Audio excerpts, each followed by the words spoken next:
Agosto de 1998 marcou o fim de tudo para Mikhail. Em questão de dias ele perdeu não só cada rublo economizado, mas também a mulher que dividia a vida com ele há uma década. Foi nesse momento de desespero que decidiu embarcar em uma jornada rumo à taiga siberiana, o mesmo lugar onde, 30 anos antes, seu pai, um geólogo experiente, havia desaparecido sem deixar rastros. Lá, entre a densidade silenciosa das florestas, ele cruzou o caminho de um velho guardião da mata, homem de poucas palavras e muitos segredos. O idoso mostrou-lhe um mapa desgastado pelo tempo, mas algo em seu olhar sugeria que havia mais por trás daquelas linhas traçadas à mão. Foi então que Mikhail conheceu a neta do velho, uma jovem cuja presença o tocou profundamente, apesar das circunstâncias que a mantinham presa a uma cama, frágil e doente.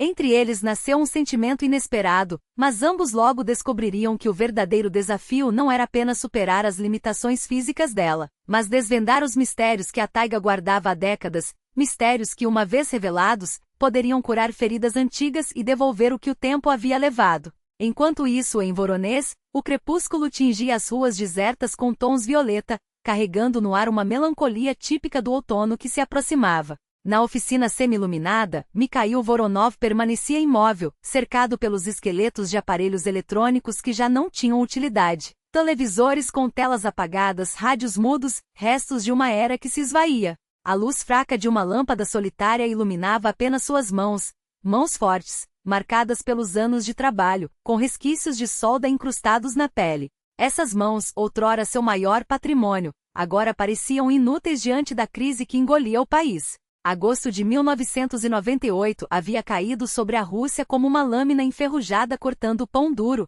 Uma palavra estranha, Defoe resumia o pesadelo. O Estado se eximia de suas obrigações, as pessoas abandonavam umas às outras, e tudo que fora construído com esforço desmoronava em instantes. Mikhail pegou distraidamente o ferro de solda sobre a bancada, objeto que quando criança, lhe parecerá uma extensão de seus próprios dedos. Agora, porém, o peso do instrumento lhe parecia estranho, como se pertencesse a outra vida. O único som que quebrava o silêncio da oficina era o gotejar persistente de uma torneira estragada, gota após gota, como um relógio marcando o fim de uma era. Mikhail, por que ainda está aqui? A porta rangeu, e a silhueta robusta de Semyon Shonionichemi, seu único auxiliar e homem para todos os serviços, apareceu no vão. Já são quase 10 horas. Mikhail não respondeu. Apenas indicou com um gesto a pilha de papéis ao lado do caixa registradora. Deixa isso pra lá, murmurou Semyon Shonionichemi, mudando o peso de um pé para o outro, visivelmente desconfortável. Quanto eu te devo? Esquece. A gente se vira, como sempre. Não é a primeira vez. Não, Semyon Shonionichemi. Não posso, a voz de Mikhail saía abafada, como se viesse do fundo de um poço. Melhor pegar aquelas caixas no porão. Vamos arrumar tudo. Estamos fechando. Fechando, repetiu Semyon Shonionichemi, suspirando antes de desaparecer pela escada que levava ao subsolo.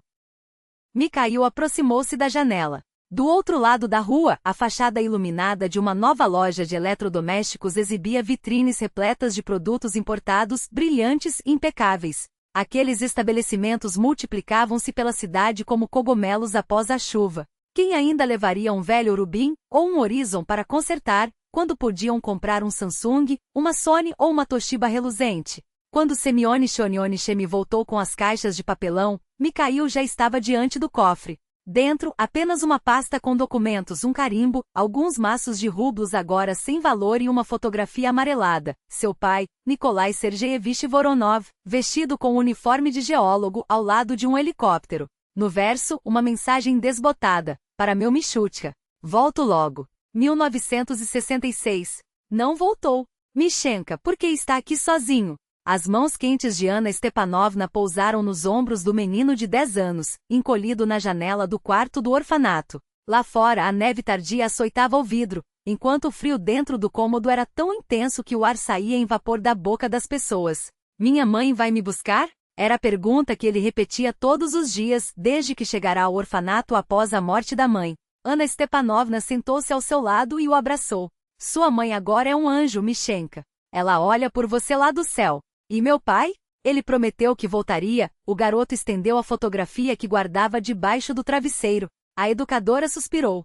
Quantas crianças como ele haviam passado por suas mãos, filhos de pais desaparecidos, alcoólatras, engolidos pelos vastos e indiferentes espaços do país. Mas aquele menino era diferente. Seus olhos carregavam uma seriedade que não condizia com a idade, como se soubesse demais para tão poucos anos. Olha só o que eu trouxe. Ela tirou do bolso do avental um despertador quebrado. Nina Vasilievna disse que teria que jogar fora, mas acho que você pode tentar consertar. O rosto do garoto iluminou-se ao pegar o objeto. Seus dedos, surpreendentemente hábeis, abriram a tampa traseira com segurança. Os olhos se estreitaram enquanto examinava as minúsculas engrenagens. Aqui está torto, e esta mola saltou, murmurava, absorvido pela tarefa. Meia hora depois, o despertador soava como novo. Você tem mãos de ouro, Mishenka, sorriu Ana Stepanovna. Tudo que quebrar, você conserta. Um homem assim não teme nenhuma adversidade. E ele acreditava nela. Acreditava quando, após a 8ª série, ingressou no curso técnico.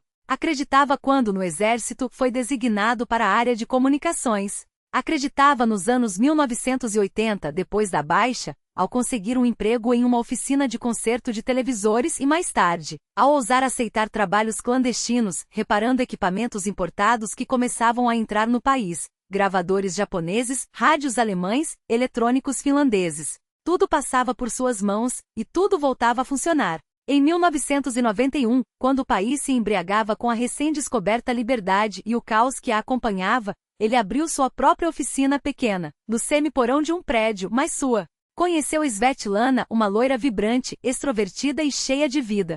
Casaram-se e ele investiu no negócio comum tudo o que tinha, economias, energia, esperanças. A lembrança doía como uma lâmina. Svetlana, 10 anos ao seu lado, e eis suas últimas palavras. Você sempre foi como esse seu ferro de solda, metal frio. Eu precisava de calor. A conversa final ocorreu uma semana antes, no apartamento que haviam comprado às vésperas da crise, afundando-se em dívidas. Então é o Zenchenko, hein? Você está indo embora com ele? Mikhail olhava pela janela, sem se virar. Georgi Zenchenko, seu sócio, que deveria cuidar das finanças da oficina, mas acabou cuidando de sua esposa. Não comece, Misha. Svetlana fechou a mala com um baque. Acha que é fácil? Passei 10 anos ao seu lado e nunca soube o que você pensa ou sente. Sempre foi calado, mas nos últimos anos se fechou completamente. Só vive para o trabalho, como se eu não fosse uma pessoa, como se não precisasse conversar, rir, chorar. Ela chorava de verdade. Ele se virou e a viu enxugar as lágrimas. Choro por nós, Misha.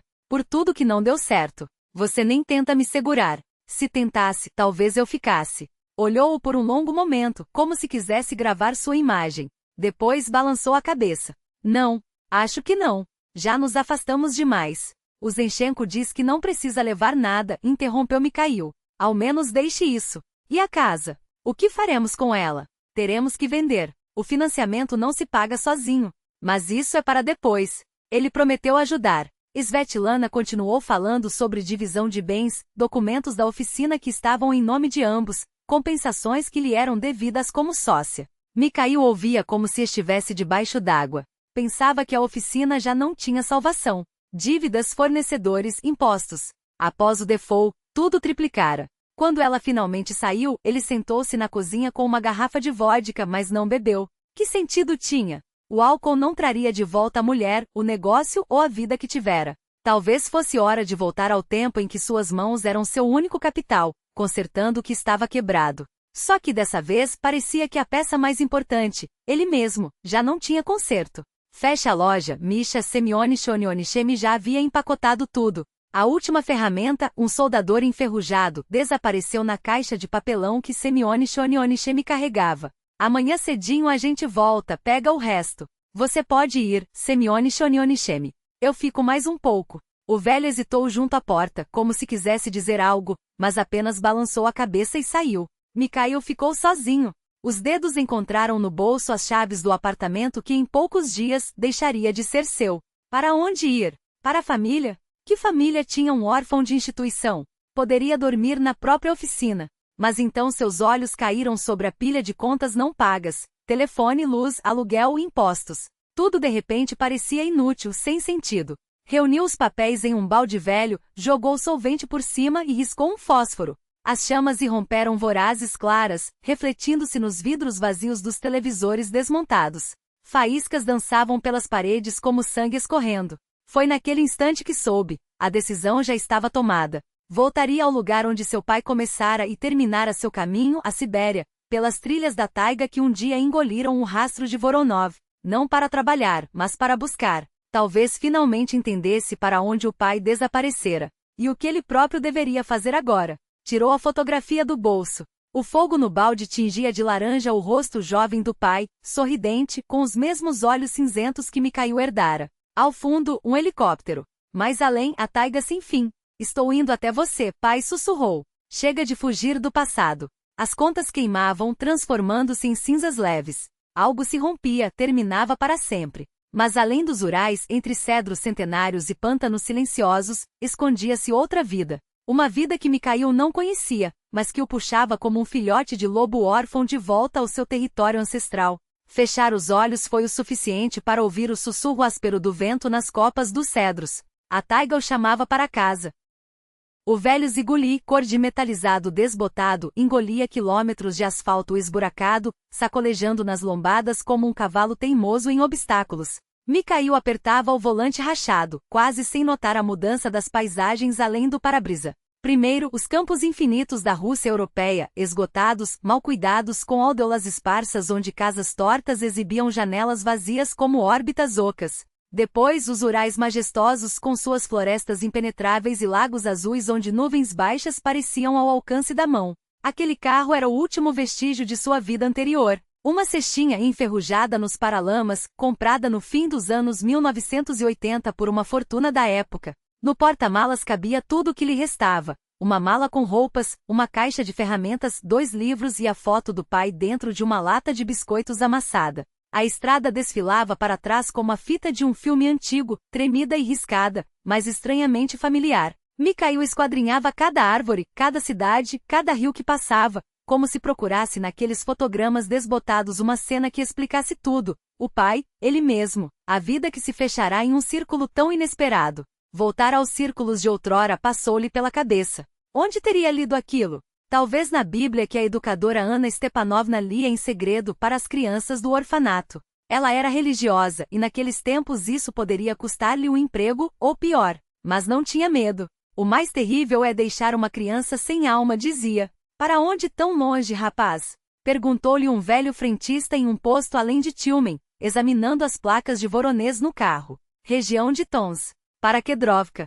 Kedrovka. O homem coçou a nuca. É um fim de mundo no meio do mato. Só tem caçador e eremita por lá. O que você vai fazer lá? Mikhail deu de ombros. Assuntos. O velho resmungou algo compreensivo e não insistiu. Cada quilômetro o afastava mais do que fora. E algo dentro dele começava a mudar, como uma mola que se descomprimia após anos apertando o peito. Agora distinguia cores, cheiros, sons. Via as pessoas não como clientes ou credores, mas como seres vivos, cada um com sua história. A velha vendendo cogumelos riziki no mercado à beira da estrada, duros e perfumados de resina. O velho com um cigarro de palha contando como o genro foi para a cidade e sumiu. O garoto de 10 anos, nariz descascado, que por 5 rublos ajudou a empurrar o carro engasgado até a ladeira. Todos de repente ganhavam volume, realidade. Como se antes Mikhail visse o mundo através de um vidro embaçado, e agora alguém o tivesse limpo até rangir. O pai passou a pensar nele constantemente, não em fragmentos esparsos como antes, mas com uma obsessão que reconstruía cada detalhe que a mãe mencionara. Inventava o que faltava sem perceber. O pai era geólogo, alto, de ombros largos e barba espessa. Você é igual a ele, dizia a mãe. Embora como poderia saber? Segundo os documentos, Nikolai Sergeyevich Voronov desaparecera em 1966. Mikhail tinha 7 anos. Mal se lembrava dele, um homem que aparecia em casa como um furacão barulhento, alegre, cheio de presentes e histórias de maravilhas da taiga. Nas raras visitas falava ao filho sobre ouro escondido nos leitos dos rios, sobre florestas de cedros intocados onde os pinhas eram do tamanho de um punho, sobre os animais que lá viviam, rossomachas, ursos, lobos. A versão oficial, desaparecido na taiga após queda de helicóptero. Procuraram por meses, sem sucesso. Levantem as terras virgens, conquistem o norte, mas se vocês sumirem nessa conquista, serão esquecidos rápido, e ninguém explicará a uma criança por que o pai não volta. Depois, a mãe adoeceu. Naquela época, câncer não se curava ou não se queria curar. 3 meses e Mikhail ficou sozinho. Orfanato na província, escola técnica. E agora, 30 anos depois, seguia para onde o rastro do pai se apagara. Como se só agora tivesse a chance de consertar algo, de entender, de perdoar. Kedrovka era exatamente como o velho frentista descrevera, um punhado de casas de troncos perdidas na taiga, como um botão caído ao acaso sobre um tapete verde. 20 casas, um armazém, a sede do soviete rural. E a taiga, imensa, implacável, sublime. Avançava até as últimas casas, escura, exalando aromas desconhecidos. Mikhail estacionou junto ao mercado. As pernas, entorpecidas pelos dias ao volante, tremiam. Uma dor latejava nas têmporas.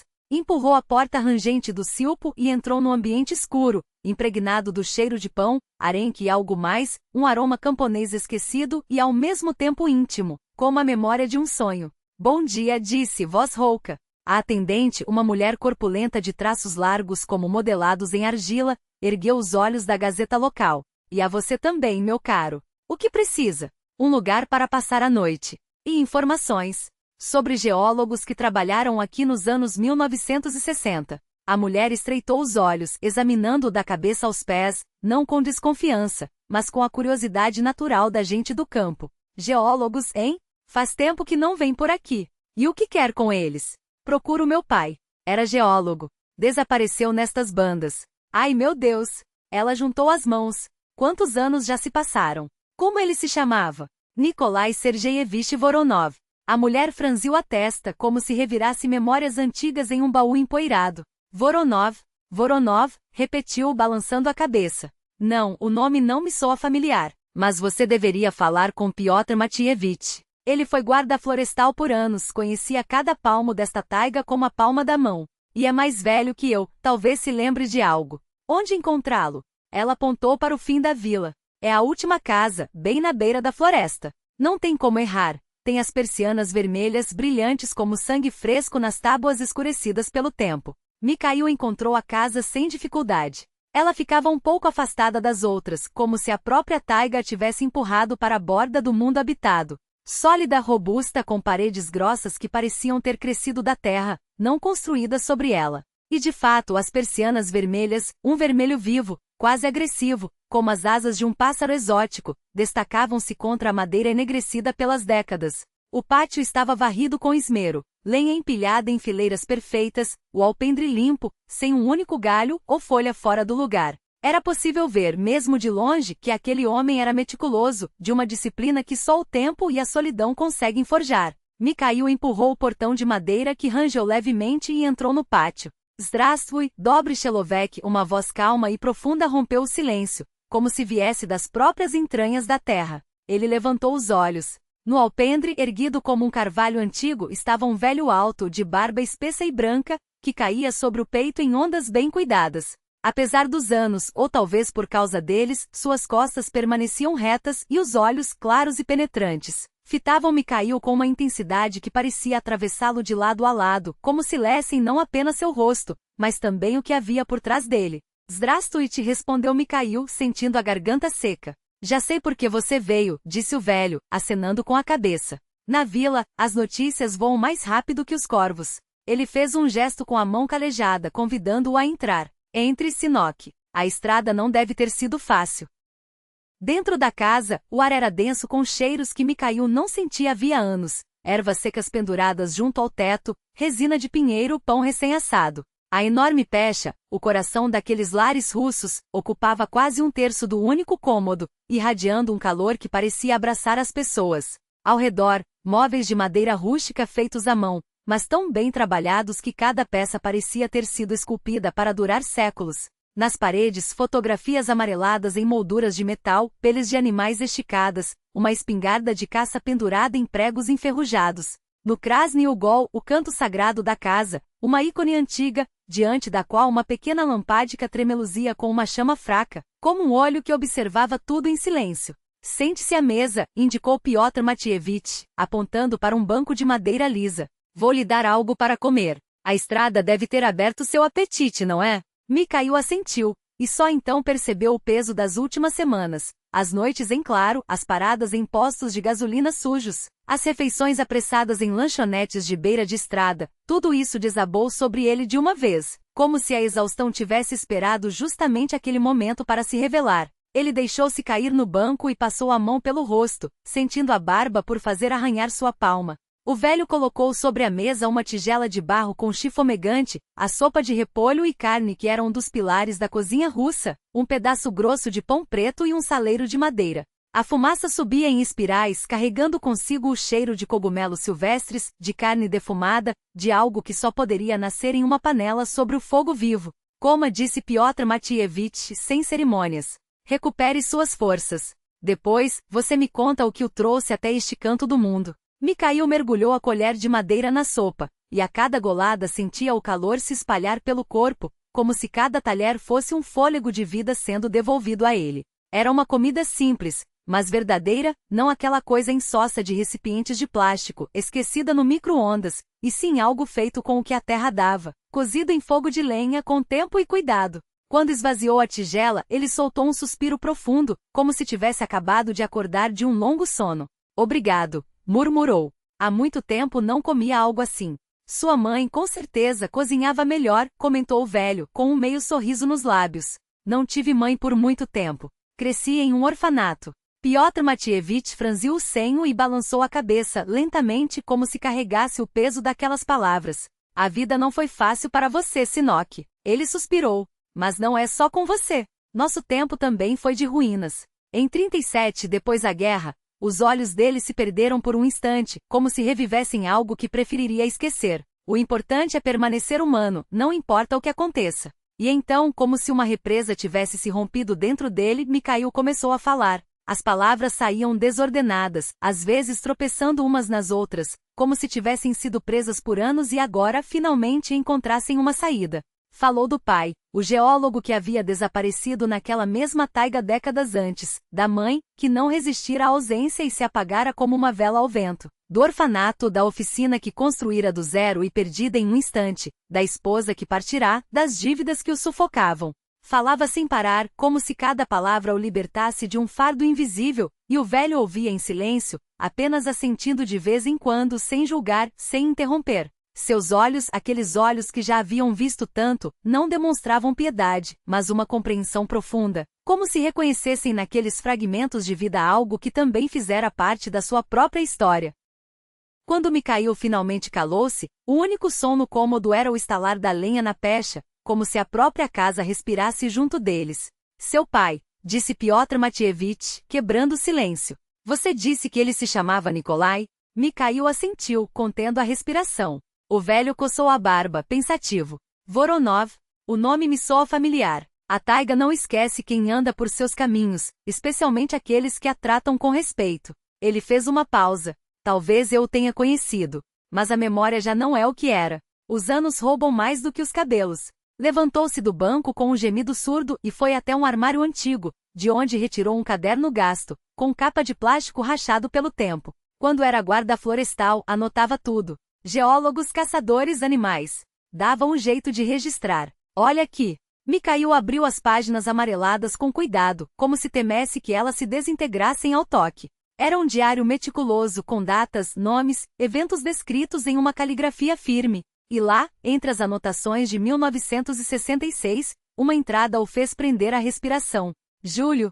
Chegou uma equipe de geólogos de Tons. Líder, N. Sovonol. Acamparam próximo ao Lago Azul. O coração de Mikhail disparou como se tivesse sido atingido por um raio. Ali estava, o primeiro rastro concreto em mais de 30 anos. O nome do pai, escrito pela mão de alguém que o havia visto, que falará com ele. Uma prova de que ele existira, de que não era apenas uma sombra nas memórias de um menino abandonado. Posso ficar aqui? Sua voz tremia. Pagarei, ou ajudarei nos trabalhos da casa. O que precisar. Fique, respondeu o velho, simples. Há espaço de sobra. E após uma pausa, quanto à ajuda, não direi não. Os anos já não me permitem rachar lenha, ou consertar o telhado sozinho. A noite caiu sobre a taiga de repente como só acontece nessas paragens, não como nas cidades, onde o crepúsculo se arrasta por horas, mas como um manto negro que desce de uma vez envolvendo tudo. Do lado de fora corujas uivavam, e ao longe ecoava o uivo longo e melancólico de um lobo,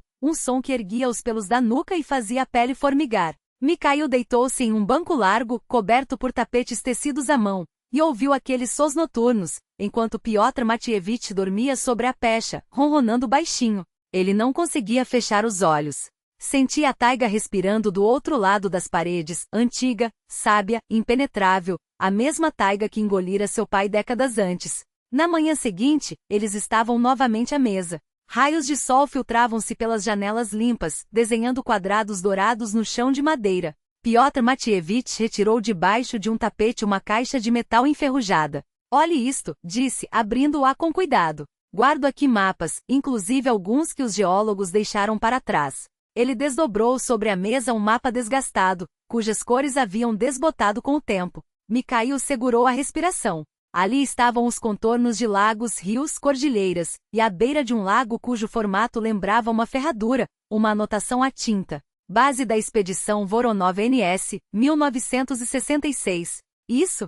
Mikhail não encontrou palavras. Era como se o chão tivesse se aberto sob seus pés, não para engoli-lo, mas para revelar um caminho que sempre esteve ali, apenas esperado. Sim, Sinok, confirmou o velho, com um aceno. Acho que você não veio até aqui à toa. A taiga guarda seus segredos, mas para aqueles que buscam com sinceridade, às vezes ela entreabre a cortina. Mikhail olhava para o mapa, e dentro dele florescia uma sensação estranha, não era alegria, não era algo maior. Como se, depois de anos respirando ar viciado, tivesse finalmente inalado um gole de vento puro. Não era apenas o rastro do pai que encontrara.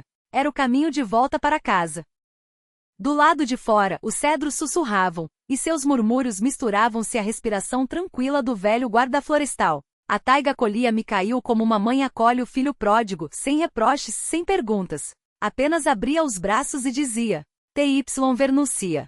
E Azeala, você voltou. Eu esperei. A Sibéria em novembro já anunciava suas geadas precoces com um ar cortante que mordia as faces. Ainda farei um pouco mais, Matievich, respondeu Mikhail, ajustando as luvas surradas. O velho guarda-florestal resmungou entre os dentes, sem levantar os olhos do machado que afiava, teimoso enquanto a luz. A voz áspera, mas sem malícia, soou como um eco do passado, daqueles comentários que os pais fazem quando sabem que a obstinação do filho é, no fundo, um traço herdado. E toda vez que essas palavras caíam no ar, algo em Mikhail se contraía e se enchia ao mesmo tempo, uma dor antiga misturada a um orgulho que ele não conseguia nomear. Naquela semana, entre as fendas das tábuas da cabana e o cheiro de resina queimada, Pedro Matievich havia desfiado suas memórias sobre Nikolai Voronov como quem espalha sementes no vento, fragmentos secos precisos, sem floreios. Homem de ossos duros, teu pai.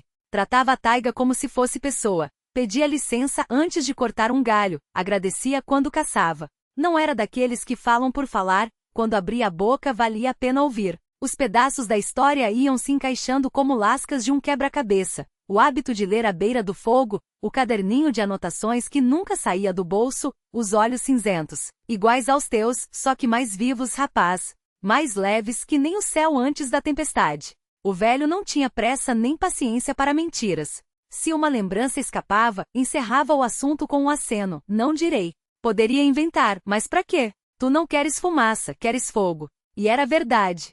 Mikhail preferia os silêncios honestos de Matievich aos consolos vazios que ouvirá por anos. Foi então que o aroma do chi, a sopa espessa de repolho e carne, e do pão recém-saído do forno invadiu a cabana, arrastando consigo o ronco faminto do estômago de Mikhail. Ele ergueu o último touro de madeira, partiu-o com um golpe seco e começou a empilhar os lenhos sob o abrigo rústico. O sol da manhã, embora pálido, desenhava sombras nítidas na neve. A isba, aquecida desde a noite anterior, guardava o calor como um segredo, mas o ar que saía dos lábios ainda se transformava em pequenas nuvens brancas. Dentro da casa, Mikhail se debruçou sobre o velho rádio Okean, o único elos do guarda-florestal com o mundo além da floresta. O aparelho chiava, cuspindo estáticos no lugar do sinal claro do farol. Lâmpadas, murmurou, removendo a tampa traseira com cuidado. Os componentes oxidados pelo tempo pareciam resistir ao toque, como se testassem sua paciência. Mas as mãos de Mikhail lembrava. Os gestos voltavam sozinhos, como se nunca tivessem esquecido as tardes na oficina do avô,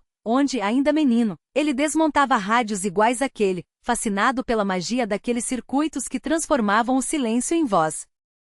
Agora, depois de processadores japoneses e microchips alemães, a tecnologia daquela época parecia primitiva, quase ingênua. E, no entanto, havia ali uma sinceridade que faltava aos dispositivos modernos.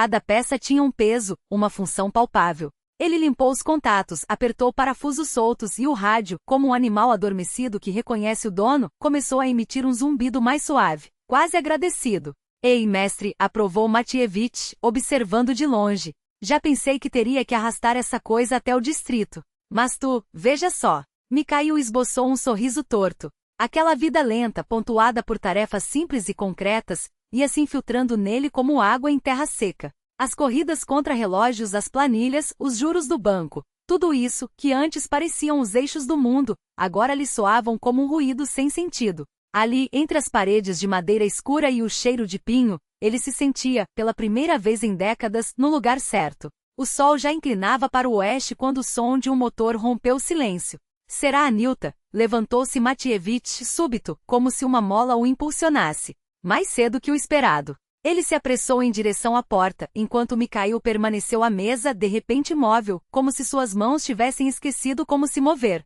Sabia da existência da neta do velho, a professora de Krasnoyarsk, cujas fotos penduradas na parede mostravam uma mulher de cabelos claros e olhar sério. Mas uma coisa era um retrato emoldurado, outra, muito diferente, era a pessoa real, de carne e osso, para quem ele não passava de um estranho que havia invadido o território sagrado da família. Vô, olá! Não esperava? A voz feminina, clara e vibrante, ecoou do alpendre. Cheguei para ficar uns dias. Mikhail ergueu os olhos. Na porta, uma silhueta envolta em cachecol e carregando sacolas desajeitadas tentava se equilibrar. Os cabelos louros, escapando de um gorro mal ajustado, brilhavam com os últimos raios do sol. As bochechas, coradas pelo frio, davam-lhe um ar quase infantil, mas os olhos atentos, diretos, o fitavam sem desconfiança, como se já o conhecessem há tempo. Ele se levantou, estendendo a mão antes que a razão pudesse detê-lo. Mikhail, estou de visita ao Pedro Matievich. Ana, respondeu ela, apertando seus dedos com uma firmeza que o surpreendeu. Não era o aperto delicado que alguns esperariam de uma mulher, mas um gesto seguro, de quem está acostumada a segurar rédeas. Espere com as perguntas, interrompeu o velho, já se movendo para aliviar as sacolas das mãos dela. Primeiro vamos arrumar essa bagunça. O que trouxe tudo isso, menina? Pensou que eu estava morrendo de fome aqui? Ana riu, e foi como se uma janela se abrisse na cabana. O som, quente e um pouco rouco, dissipou a tensão que pairara no ar. Provisões. Pensei que o senhor estivesse aqui sozinho, comendo raízes, e vejo que já arrumou companhia. Ela começou a dispor os presentes sobre a mesa, potes de conservas caseiras, pacotes de grãos, chás, doces embrulhados em papéis coloridos, com movimentos ágeis, mas sem pressa, como quem executa um ritual conhecido. Um armazém inteiro, essa moça, resmungou o avô, embora os olhos brilhassem de satisfação. E você? Por quanto tempo? As férias na escola começaram, explicou Ana, pendurando o casaco em um prego próximo à porta. Vim descansar aqui, depois volto para Krasnoyarsk. Ela hesitou, e algo rápido, uma sombra de amargura ou de cansaço, cruzou seu rosto. Lá tem, um amigo. Andrei. Ele me chamou para passar o ano novo na Suíça, num resort de esqui. Mas ainda não decidi. O HMPH de Matievich foi tão eloquente quanto um discurso. Naquela única sílaba, cabiam desconfiança, preocupação e uma ponta de ressentimento velado. Mikhail, que observava a cena como se fosse um quadro se desenrolando, captou a nuance. O velho não aprovava aquele Andrei, fosse lá quem fosse.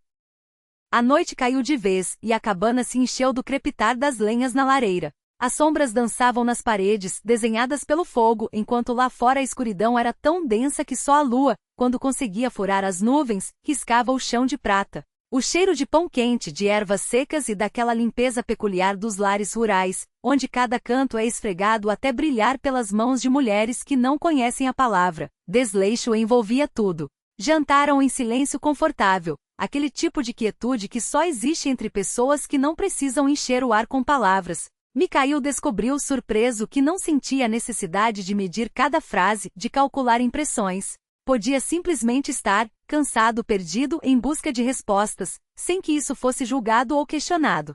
Era uma sensação tão estranha quanto libertadora. Então você veio de Voronezh até aqui de carro? Perguntou Ana, servindo-lhe mais batatas. Quantos quilômetros são? Ele deu de ombros. Não contei. Levei uma semana, mas não fui direto, parei em aldeias, perguntei caminhos. Sem GPS, só com mapas antigos. E por que justamente Kidroka? Indagou o velho suave, como se já conhecesse a resposta. Aqui não tem nada, Anilta. Só mato e silêncio. Cada um tem seus motivos, interveio Mikhail pousando o garfo. Procuro meu pai. Ele era geólogo. Desapareceu por estas bandas em 66. Eu tinha 7 anos. Ana o olhou com uma compreensão que o pegou de surpresa, como se aquelas palavras tivessem ecoado em algo profundo dentro dela. Desculpe, murmurou. Não sabia. Como poderia? Ele sorriu, tentando aliviar o peso que de repente pairara sobre a mesa. Afinal, não era todos os dias que um estranho aparecia no meio do nada, atrás de um fantasma de 3 décadas. Sou professora, disse Ana, como se mudasse de assunto, mas sem pressa. Ensino russo e literatura. Passo os dias tentando fazer os alunos amarem as palavras, mas... Ela interrompeu a si mesma, como se tivesse dito demais. Mas, incentivou Mikhail, curioso. Às vezes parece que as palavras perderam o sentido, confessou, olhando para as chamas. Falo, explico, e eles me olham como se eu estivesse falando de outra galáxia. Pushkin, Tolstói, para eles é como se fossem dinossauros. Vivem colados nessas telas, gesticulou frustrada. Anilta tem um amigo em Krasnoyarsk, cortou o velho, escolhedor das palavras. Filho de um grande chefe. Veio uma vez aqui, com carro caro e roupas de fora. Olhos vazios, esse. Depois nem ligou mais. Não gosta dela, vejo eu. Vou, protestou Ana, corando. André é ocupado. Tem negócios, contatos internacionais e os olhos dele não são vazios. HMPH, repetiu Matievich, e o fogo estalou como se concordasse. O silêncio que se seguiu não foi desconfortável. Era daqueles momentos em que cada um mergulha em seus próprios pensamentos, enquanto as sombras se alongam e o mundo lá fora parece parar. Mikhail observava Ana. Ela estava sentada, abraçando os joelhos, o rosto iluminado pelas brasas. À primeira vista, parecia jovem, quase uma menina, mas as linhas finas ao redor dos olhos contavam outra história, de noites mal dormidas, de decisões adadas, de sonhos que talvez tivessem se desgastado com o tempo. Quer que eu leia algo? Perguntou ela de repente, como se a ideia tivesse brotado naquele exato instante. Sempre levava consigo os versos de Tumi Krupsov nas visitas ao avô. Aqui no meio da taiga, os poemas ganhavam outra dimensão, como se as palavras ecoassem mais fundo entre as árvores congeladas e o silêncio espesso da neve. Sem esperar resposta, Ana tirou da bolsa um livrinho de capa desgastada, marcado por uma folha seca entre as páginas. Abriu-o com cuidado e começou a ler em voz baixa, mas com uma intensidade que fez o ar na esbá vibrar. Sua voz, grave e levemente rouca, envolvia cada canto do cômodo, aquecendo mais que as brasas na lareira. A estrela dos campos, na geada espessa, detém-se e olha para a polina escura. Já soaram 12 badaladas e a pressa. Do sonho encontra a realidade na altura. Mikhail escutava imóvel, como se o mundo lá fora, o vento cortante, a neve acumulando-se nas janelas, até mesmo o tempo tivesse parado. Não havia mais o mecânico de Moscou, nem o homem que fugia de si mesmo. Só existiam aqueles versos, aquele timbre que parecia tecer fios invisíveis entre as palavras e algo profundo dentro dele, uma dor doce, quase esquecida, de pertencer a um lugar. Quando Ana terminou, o silêncio que se instalou foi tão denso que parecia tangível, como o eco de um acorde que demora a se dissipar. Obrigado, murmurou Mikhail, a voz mais áspera que o habitual. Gostou? Ela levantou os olhos e pela primeira vez naquela noite, ele notou como eram claros, quase transparentes à luz trêmula da lamparina. Muito. Você tem uma voz incrível. É profissão, imagino. Ana corou levemente, um gesto que a fez parecer ainda mais jovem. Talvez. Quando se lê em voz alta para uma sala de crianças todos os dias, a gente acaba encontrando um ritmo. Mas não é só isso, interrompeu-se, como se surpresa consigo mesma. É que, eu sinto que leio. Não dá para fingir. Isso é raro, disse Mikhail, sincero. A maioria das pessoas só decora as palavras. E assim começaram a conversar, como se o tempo não tivesse limites. Falavam de livros, dos alunos que Ana tentava inspirar em uma escola perdida entre as montanhas, da taiga que começava logo além da porta e se estendia como um reino selvagem e indomável. Mikhail, por sua vez, contou sobre a oficina não com amargura, mas como quem narra a vida de um estranho. Começou do zero, em 91, quando o país cambaleava e ninguém sabia ao certo o que viria pela frente. Alugou um porão úmido, pintou as paredes com as próprias mãos, montou os bancos de trabalho com madeira de caixotes descartados. Os primeiros clientes chegavam desconfiados, como se esperassem um golpe, até que percebiam. Ele não apenas consertava as máquinas, ele as compreendia. Às vezes, jurava ouvir um murmúrio nos circuitos, como se os aparelhos sussurrassem seus segredos. Parece loucura, não? Riu, envergonhado. Não parece, Ana balançou a cabeça, séria. É mágico. Criar em vez de destruir. Devolver à vida as coisas. Isso é. Procurava a palavra, um domingo. Um dom, repetiu Mikhail, como se experimentasse o peso daquilo. Talvez fosse. Petróleo Matievich já havia se retirado há tempo, deixando-os sozinhos junto ao fogo. A lamparina a querosene ardia pela metade, projetando sombras dançantes nas paredes de madeira. Do lado de fora, os galhos estalavam com o frio e, ao longe, o uivo de uma coruja cortava a noite como um lamento. Ana jogou outra achas na lareira, e o clarão repentino iluminou seu rosto por um instante, os lábios entreabertos, à sombra das pestanas longas. Quando ela se virou, seus olhares se encontraram sem querer, por apenas um segundo. Mas aquele segundo bastou.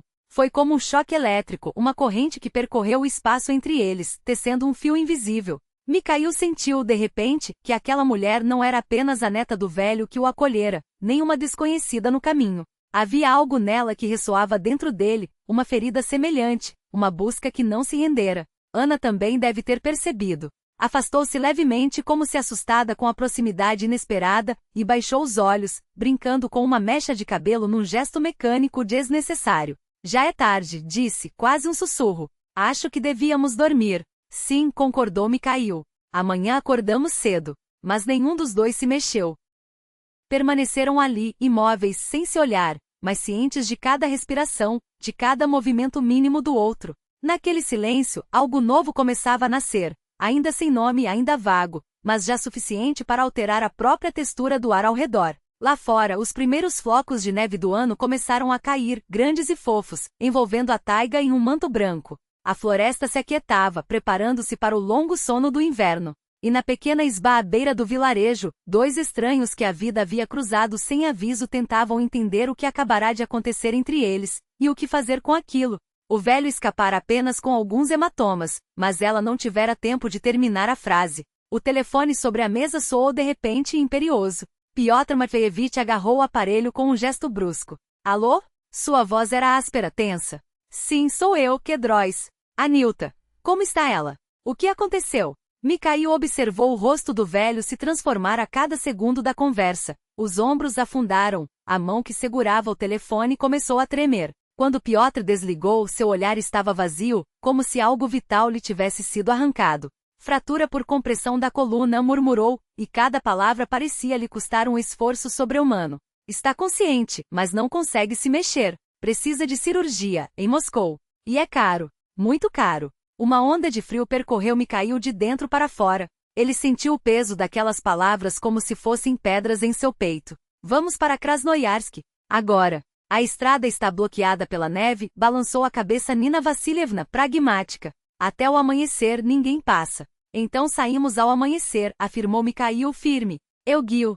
Piotr Matveevich olhou para ele por um longo instante, e naquele silêncio havia uma gratidão tão profunda que dispensava palavras. O velho apenas assentiu, como se reconhecesse em Mikhail algo que nem ele mesmo compreendia ainda. A clínica de Krasnoyarsk os recebeu com o cheiro acre de desinfetante e aquele silêncio opressivo que só existe em lugares onde a dor se torna rotina. Os corredores longos e mal iluminados pareciam estender-se sem fim, e a cada passo de Mikhail, a ansiedade crescia. Ele mal conhecia Ana havia 2 semanas, mas a ideia de que algo ruim lhe havia acontecido doía nele como uma ferida aberta. A enfermaria era pequena, com 2 camas. Junto à janela, uma idosa dormitava, virada para a parede. Mais perto da porta, em uma maca alta demais para seu corpo frágil, estava Ana. Pálida, os traços afiados pela dor, os olhos antes vivos agora opacos como vidro embaçado. Ao ver o avô, tentou sorrir, mas o gesto saiu torto, forçado.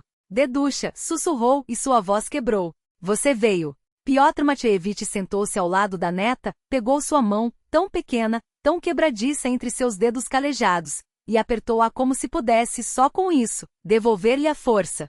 Claro que vim, Aniltia. Sua voz falhou. Como não vir? Estou bem, mentiu ela, tentando se erguer, mas um espasmo de dor a fez estremecer. Pravda, estou bem. Não chore, Deducha. O Andrei disse que vem logo. Mikhail permaneceu junto à porta imóvel. Uma culpa irracional o asfixiava como se ele pudesse, como se devesse, ter impedido aquilo. Ana percebeu sua presença e por um instante, seus olhos brilharam com algo que parecia alegria. Genuína embora fugaz. Misha, chamou surpresa. Você também veio? Ele aproximou-se hesitantemente. É claro que vim. Sua garganta estava apertada. Não poderia ficar longe. Obrigada, disse ela, simples. Foi então que a porta se abriu novamente. Um médico entrou, homem de meia-idade, com olheiras fundas e um cansaço que não apagava a tensão no olhar. Percorreu-os com um rápido exame visual. Familiares? Perguntou, já sinalizando para que o seguissem. Vamos conversar fora. No corredor não houve rodeios. Fratura por compressão. Gravíssima. O médico falava baixo, mas cada palavra ecoava como um martelo. Ela está paralisada por enquanto, mas isso pode ser reversível. Aqui fizemos o possível. Estabilizamos, aliviamos a dor. Mas a cirurgia que ela precisa, balançou a cabeça. Só em Moscou. Implantes especiais, equipe especializada. Aqui não temos. E sem a cirurgia? Piotr Matveevich parecia encolher-se ao fazer a pergunta. O médico hesitou como se procurasse as palavras menos cruéis. Sem a cirurgia, suspirou. Deficiência permanente. Talvez para sempre. Ela não anda agora, mas ainda sente as pernas, isso é bom. Mas, abriu as mãos, num gesto de impotência. O tempo não está a nosso favor. Quanto antes, melhor. Quanto custa? Mikhail perguntou, mais duro do que pretendia. O médico olhou-o nos olhos. Cerca de $20.000. O silêncio que se seguiu foi como um golpe. Piotr Matveevich empalideceu. Aquela soma era um número abstrato, um sonho inalcançável para um homem que vivia do que a taiga lhe dava. Suas mãos, sempre tão firmes, tremiam agora como folhas ao vento. A Ana tem um, rapaz, murmurou como se as palavras doessem. O Andrei. Ele é de família abastada. Já falamos com ele. O médico assentiu, mas havia algo em seu tom, uma sombra de dúvida, uma reticência que não passou despercebida por Mikhail. Sim, ele esteve aqui no dia da internação. Prometeu ver o que poderia fazer. Aquilo soou como uma sentença. Mikhail sentiu um nó se formar em seu estômago. Ana estremeceu, ergueu para ele um olhar vazio, perdido. Você ouviu? Perguntou com um fio de voz. Mikhail não negou. Desculpe, foi tudo que conseguiu dizer. Os dedos dela se abriram, e o telefone caiu no chão. Lágrimas escorreram por suas faces, não de desespero, mas de uma estranha libertação, como se uma represa de dor, contida por tanto tempo, finalmente ruísse. Que idiota eu fui, sussurrou mais para si mesma do que para ele. Acreditar em cada palavra daquele homem. Pensara, eis aqui a felicidade. E ele nem sequer se despedira direito. Mikhail sentou-se ao seu lado e a abraçou pelos ombros. Ana enterrou o rosto em seu peito e soluçou, um choro amargo, inconsolável, daqueles que vêm quando o mundo inteiro desaba. Eu vou dar conta, repetia entre lágrimas. Eu vou dar conta. O vovô não pode me ver assim. Eu sou forte, não sou? Respondeu Mikhail, acariciando-lhe os cabelos. Você é a mais forte que eu conheço. Segurava-a nos braços, sentindo o coração dela bater, aflito como um pássaro enredado em uma armadilha. E naquele momento compreendeu uma coisa simples, estava disposto a fazer tudo para ajudar aquela mulher, tudo que fosse necessário. Lá no fundo de sua alma, uma ideia vaga começou a tomar forma. As cartas do pai, o helicóptero perdido na taiga, aquelas marcas enigmáticas no papel amarelado. Se lá realmente estivesse o que o velho petróleo falará, metais raros, ou quem sabe até ouro, seria uma loucura, mas não havia outras opções. Ana se acalmou em seus braços. As lágrimas secaram. Ela se afastou, enxugando os olhos avermelhados com um gesto envergonhado.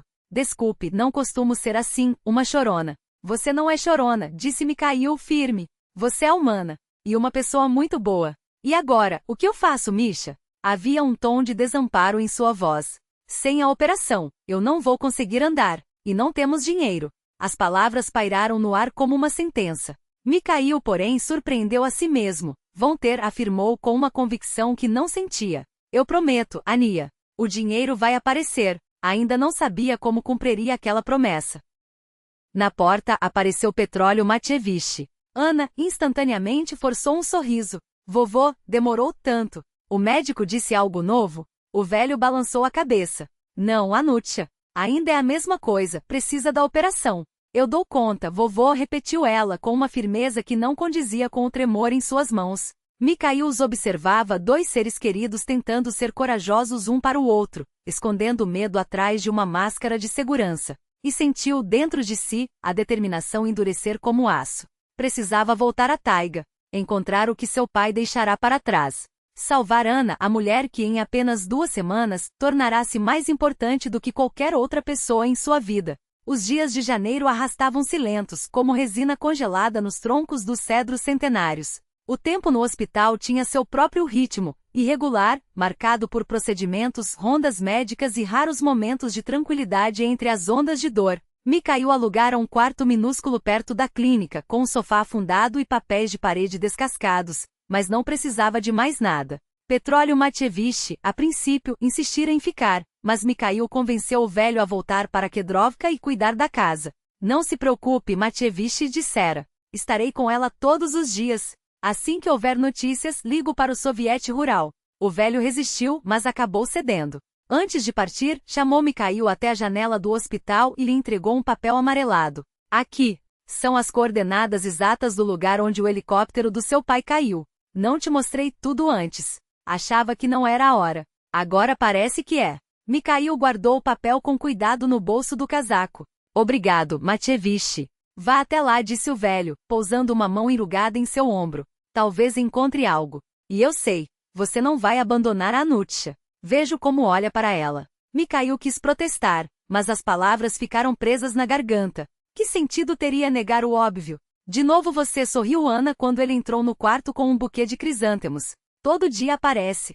E abandonou seus afazeres, brincou ela. Não tenho afazeres, deu de ombros Mikhail, arrumando as flores em um pote de 3 litros que fazia vezes de vaso. Exceto encontrar o que meu pai deixou na taiga. Ana o observava com uma expressão que surgira depois da partida de Andrei, uma mistura de gratidão e uma dor contida, como se ainda carregasse a marca da traição.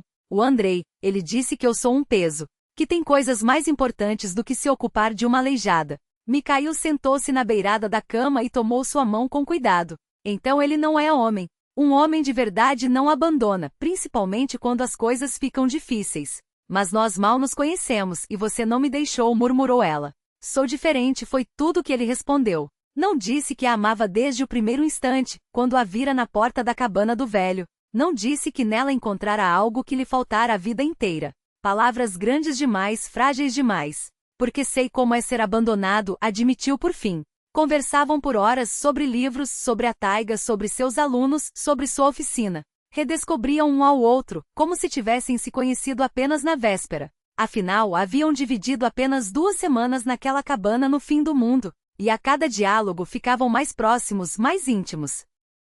Ana foi transferida da UTI para um quarto comum. Conseguia sentar-se apoiada em travesseiros, segurar um livro, sorrir, mesmo que à custa de um esforço, mesmo que vencendo a dor. Mas não conseguia andar. As pernas, inertes como membros estranhos, repousavam debaixo do cobertor do hospital, um lembrete mudo do que lhe acontecerá. O médico disse que a operação ainda é possível, contava Mikhail.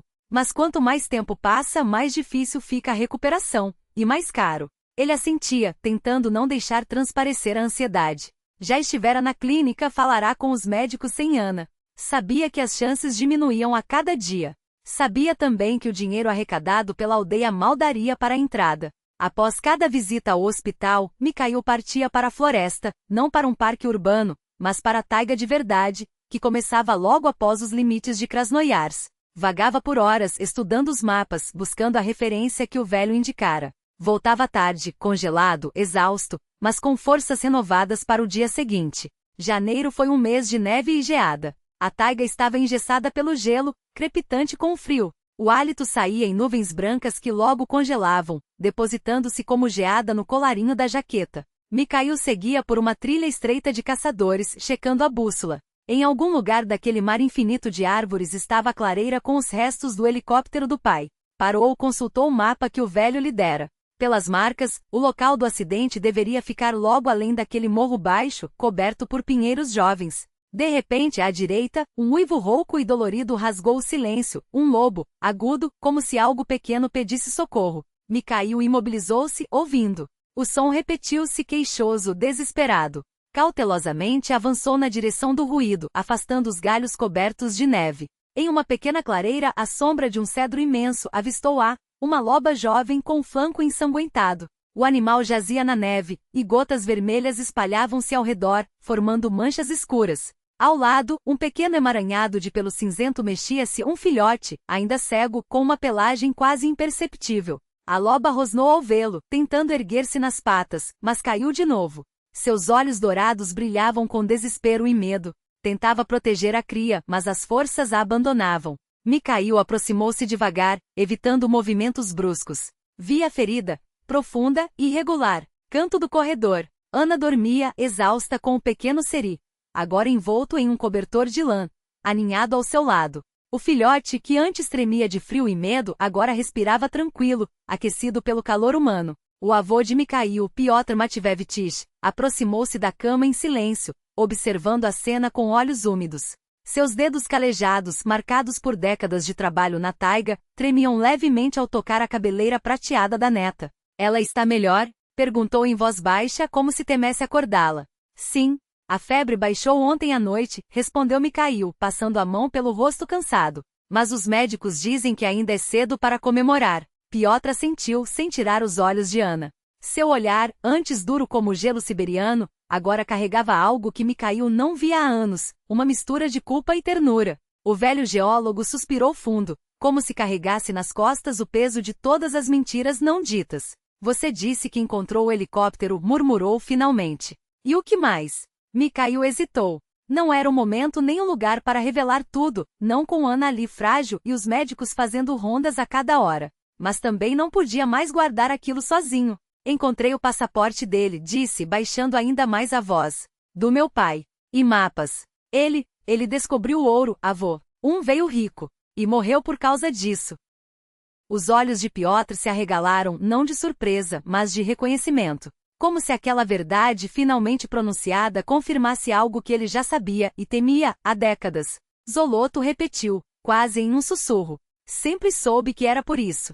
Sempre soube. Mikhail franziu a testa. O que você quer dizer? Você sabia? O velho geólogo olhou para a janela, onde a luz pálida do inverno se filtrava através do vidro embaçado. Lá fora, a cidade continuava sua rotina, indiferente aos segredos enterrados na neve. Seu pai não morreu no acidente, Mikhail, disse finalmente. Pelo menos, não da forma que todos pensam. O ar na sala parece ter ficado mais denso. Mikhail sentiu um calafrio percorrer a espinha, apesar do calor do aquecedor. Explique-se, exigiu, a voz rouca. Piotr fechou os olhos por um instante, como se buscasse forças. Quando os abriu, seu olhar era o de um homem que carrega um fardo há muito tempo. Eu o vi depois do acidente, começou. Não no local da queda, mas semanas depois. Ele veio até a cabana à noite esfarrapado, com o rosto marcado pelo frio e pelo medo. Disse que tinha encontrado algo grande, algo que mudaria tudo, mas também disse que não podia voltar, que havia pessoas atrás dele. Mikhail sentiu o chão tremer sob seus pés. Quem? Que pessoas? Caçadores de fortuna. Homens sem escrúpulos que já sabiam do ouro. Piotr abaixou a voz ainda mais. Seu pai não era tolo. Sabia que se voltasse para casa com aquelas informações, colocaria você e sua mãe em perigo. Então, ele sumiu. Deixou pistas falsas, documentos incompletos. E me fez prometer que se um dia você fosse atrás da verdade, eu diria que ele tinha morrido no acidente. Mikhail apertou os punhos, as unhas cravando-se nas palmas das mãos. Você mentiu para mim a vida toda. Eu cumpri uma promessa, retrucou Piotr, a voz trêmula. Uma promessa a um homem que amava você mais do que a própria vida. Que preferiu desaparecer a arriscar que você crescesse sob a sombra da cobiça alheia. Silêncio. O zumbido de uma lâmpada fluorescente preenchia o vazio entre eles. Mikhail olhou para Ana, para o pequeno Seri, e então para o velho diante dele. Tantas peças do quebra-cabeça finalmente se encaixavam, mas a imagem que formavam era mais sombria do que ele poderia imaginar. E os outros? O piloto, o restante da equipe? Perguntou, a mente trabalhando rápido. Piotr balançou a cabeça, triste. Não sei. Seu pai não falou. Mas se ele estava vivo depois do acidente, deixou a frase no ar, e o peso da implicação pairou entre eles. Alguém batia à porta. Uma enfermeira entrou, carregando uma bandeja com medicamentos. Os dois homens se calaram, trocando um último olhar carregado antes que Piotr se afastasse, dando espaço para os cuidados de Ana. Mikhail permaneceu junto à janela, observando a neve cair sobre os telhados de Krasnoyarsk. Seu pai não era um desertor. Não era um covarde. Era um homem que havia feito uma escolha impossível, e pagado por ela com tudo o que tinha. Agora, ele entendia por que o velho geólogo tremia ao falar do passado. Porque suas mãos, tão firmes ao manejar um machado ou consertar uma armadilha, vacilavam ao segurar o passaporte de Nikolai. Porque a verdade, quando finalmente vem à tona, não traz apenas alívio. traz também uma nova responsabilidade. E Mikhail sabia, olhando para o pequeno lobinho adormecido ao lado de Ana, que aquela história estava longe de terminar. O corredor do hospital ainda ecoava com os passos apressados das enfermeiras quando Ana, ao avistar o avô, iluminou-se como um raio de sol entre as sombras. Vovô, o senhor veio? Estendeu os braços, frágil sob os tubos da soroterapia. Petróleo Matievich a abraçou com cuidado, como se ela fosse feita de vidro, acariciando seus cabelos como fazia quando ela era pequena. Murmurou algo em seu velho sotaque arrastado, palavras que só os dois entendiam, um feitiço de conforto transmitido de geração em geração. Mas Ana, mesmo enfraquecida, não se deixou enganar pela ternura. O Mikhail disse que vocês vão para a taiga juntos. Seu olhar, antes doce, endureceu. É verdade? Petróleo Matievich hesitou apenas um instante. Sim, Anutka. Encontrei um mapa do seu pai. Preciso verificar algo. As palavras saíram medidas, como se cada sílaba pesasse uma tonelada. Talvez encontre respostas. E mais alguma coisa. Ana o observou por um longo momento, aquele tipo de silêncio que carrega mais verdade do que 1000 frases. Depois, desviou os olhos para Mikhail, que se mantinha quieto ao lado da porta. Tenha cuidado, disse baixinho. Então voltou-se para o avô. E você, vovô, olhe por ele. Às vezes ele é teimoso demais. Petróleo Matievich sorriu, um gesto que deveria ser leve, mas que tremulou nas bordas como folha ao vento. Juntos, nada nos assusta, Deca. Mikhail notou. Notou como a sombra de algo não dito cruzou o rosto do velho, rápida como um corvo entre os galhos. Notou, e guardou para si. O quarto que Mikhail alugara era apertado, mas acolhedor. Um sofá desgastado pelo tempo, uma mesa manca que rangeva a cada toque, uma lamparina a querosene para as noites em que a energia falhava, algo comum naquela região. Nas paredes, mapas cobertos de anotações, setas traçadas com pressa, cruzes marcando pontos que só ele entendia. No canto perto do radiador, o lobinho dormia enroscado dentro de uma caixa de papelão, saciado após a última mamadeira. Petróleo Matievich sentava-se à mesa, os dedos nodosos envolvendo uma caneca de chá já frio. À sua frente, espalhados como peças de um quebra-cabeça, estavam o passaporte de Nikolai Voronov, mapas geológicos amarelados pelo tempo e uma folha de papel com anotacões desbotadas. Olha aqui, Mikhail passou o dedo sobre uma das cartas, traçando uma linha que cortava a taiga como uma cicatriz. Meu pai marcou esta área como promissora. Teor de ouro, quase 7 gramas por tonelada. Hoje, isso é uma fortuna. O velho permaneceu em silêncio. Só sua barba grisalha, tremendo levemente, denunciava a tempestade dentro dele. Mikhail empurrou outra carta para mais perto do avô, um mapa detalhado da região. Fica perto de onde encontrei o helicóptero. Você conhece esses lugares? Petróleo Matievich demorou a responder. Conheço, disse finalmente com uma voz de mais uniforme, de mais cautelosa. Desviou os olhos como se temesse que Mikhail lesse neles uma verdade que não estava pronto para revelar. Mateicher. Mikhail apoiou a mão sobre o mapa, cobrindo as linhas que se entrelaçavam como veias de um segredo. O que você sabe sobre meu pai? Algo que nunca me contou? Os olhos do velho se ergueram, turvos pela idade, mas ainda afiados como os de um caçador que passará décadas decifrando os sinais da taiga. Amanhã, murmurou. Tudo amanhã. No lugar certo eu mostro. Agora vamos dormir. Estes ossos velhos pedem descanso.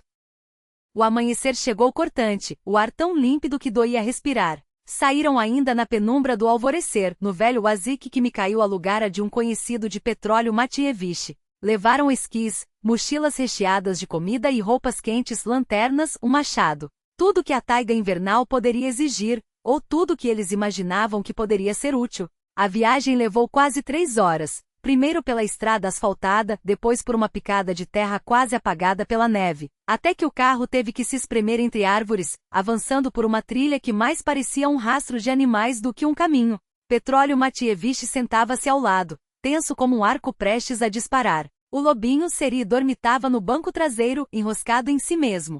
Aqui paramos, anunciou o velho quando uma clareira larga se abriu à frente. Daqui em diante só com esquis.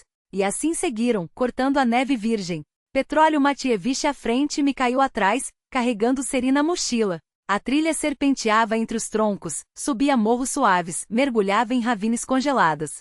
E a cada quilômetro Mikhail sentia crescer dentro de si uma certeza estranha. O vovô não está nos levando até o helicóptero. Ele está nos levando para outro lugar. Mateicher. Chamou quando o velho parou para recuperar o fôlego. Estamos indo na direção errada.